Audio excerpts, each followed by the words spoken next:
Bienvenue à toutes et à tous pour cette nouvelle exploration. Aujourd'hui, on plonge dans un sujet important, mais souvent un peu tabou, hein. La vitalité masculine, la fertilité, la santé intime.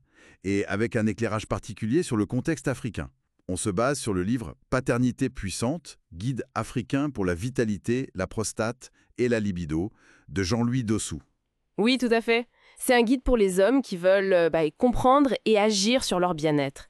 Et ce qui est vraiment intéressant, c'est qu'il replace la fertilité. Pas juste une affaire de femme, non. C'est présenté comme essentiel pour l'équilibre de l'homme et du couple aussi. D'accord.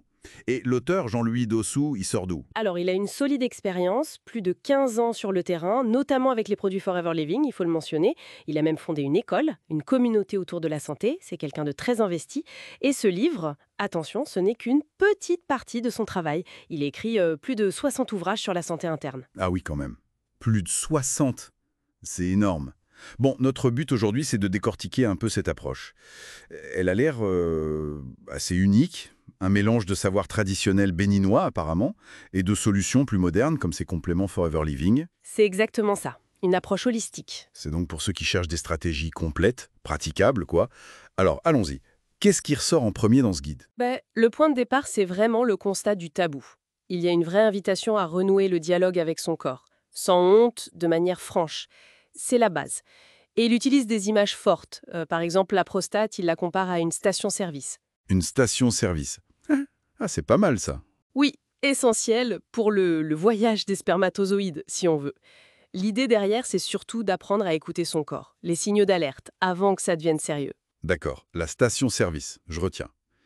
Mais alors, si on creuse un peu, comment le livre explique les causes de ces troubles? C'est purement physique? Justement, non.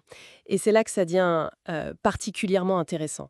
Il y a les causes visibles, oui, les infections, les chocs physiques, mais il insiste beaucoup sur les causes dites invisibles. Les causes invisibles. C'est-à-dire? Le stress chronique, par exemple, les blocages émotionnels, parfois liés à l'histoire familiale, hein, l'alimentation aussi, si elle est pro-inflammatoire, la sédentarité, bien sûr. Il utilise une autre image assez parlante, c'est comme des termites sous la peinture, ça fragilise en silence. Des termites sous la peinture. Oui, ça parle, effectivement. C'est parlant.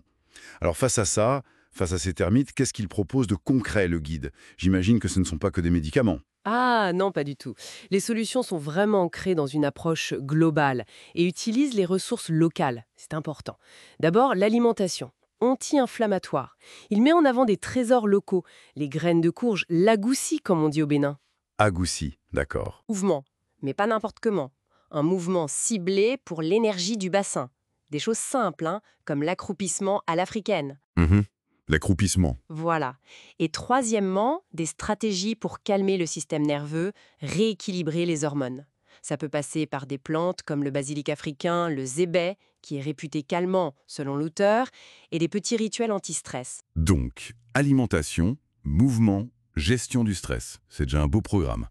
Et les compléments alimentaires qu'on a mentionnés, type Forever Living, ils arrivent où là-dedans? Ils sont présentés comme un plus, un soutien, en synergie avec tout le reste, pas à la place de. Le livre cite le Vitolyse, homme, par exemple, ce qui est logique vu le sujet prostate et vitalité. Il mentionne aussi l'aloe vera gel, qui est souvent vu comme un soutien général, et l'articticie pour les oméga 3 contre l'inflammation. D'accord. L'idée, qui s'appuie sur les 15 ans d'expérience de l'auteur avec ses produits, c'est vraiment de combiner intelligemment les ressources locales et ses compléments ciblés. Ça s'adresse clairement à ceux qui cherchent une méthode structurée.